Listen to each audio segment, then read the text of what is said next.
Hello Aries, and welcome to your channeled message, where we will identify current energies at work in your life. And we will begin with some oracle cards.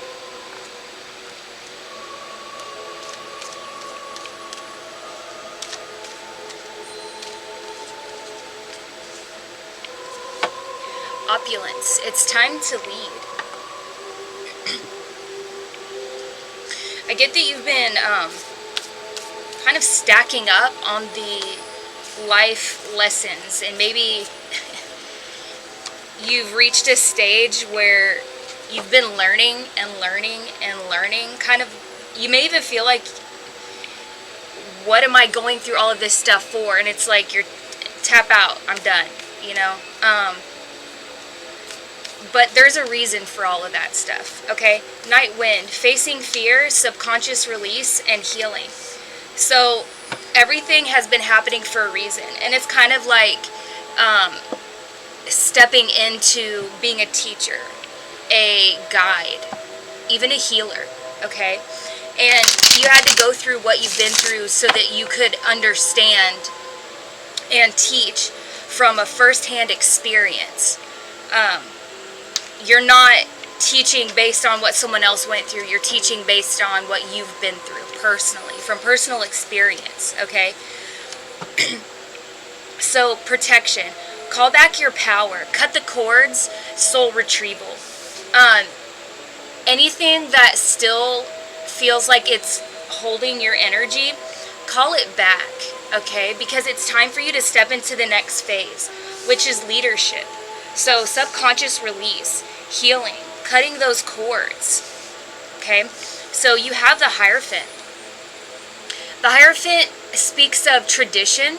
It also talks about the law. So if there was something that involved actual law, a court case or something like that, you're going to get through it. This also does involve teaching. So learning and teaching, learning from what you've been through, having a vision for the future. You also have the Queen of Swords here. So the Queen of Swords is about being just, being fair. It's also using your logic, speaking from intelligence, and it's being strong, okay?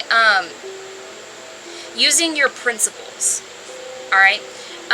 Maybe a little less of your speaking from a passionate way, which may have been what you used to speak from, and maybe you didn't express yourself with a whole lot of thought behind it. You just kind of responded. But it's really harnessing that logical state of mind. Right here we have the Five of Wands. So you've dealt with obstacles, okay? You may even felt like you had to compromise your beliefs, compromise your feelings, okay?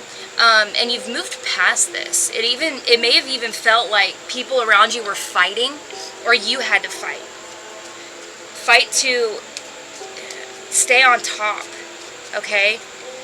And maybe that was going on around you. Right here you have the Death card, and that's putting an end to that last phase, okay, so that you can step into this leadership phase. It's also accepting the journey for where you're at right now, and sort of adjusting your approach to the problems and things as they come your way, because you're not the student anymore. You're going to be a teacher. And not to say that things won't happen, but now you have the skills to face them.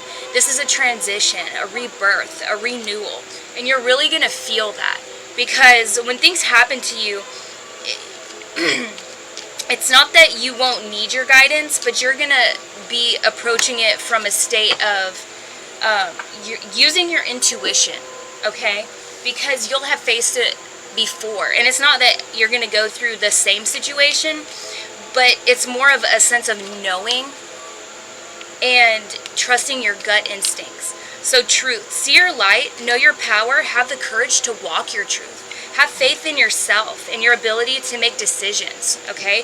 Knowing that you can handle this. Whatever comes your way, you can handle it. And we have the High Priestess here, so that's wisdom, intuition, hidden knowledge, unseen influences. So, no matter what happens, you may not have a roadmap to the future, but trusting in the divine Trusting in the divine that's within you, okay? Knowing that you have intuition. You are wise. You've really grown into yourself, into your talents. You have knowledge, and it's not even book knowledge, but really growing into your intuitive power to face anything that comes your way. And that's what you're growing into. Balancing student-teacher, remaining the eternal student, being teachable, but also knowing that you're stepping into leadership, okay? And that's the best leader you could possibly be. Always being teachable, learning from your students, and speaking from an authority manner. So when your students ask you questions, you can respond, but you learn from your students as well, okay? So that's what I have for you today, Aries. I hope it resonated, and I'll see you next time.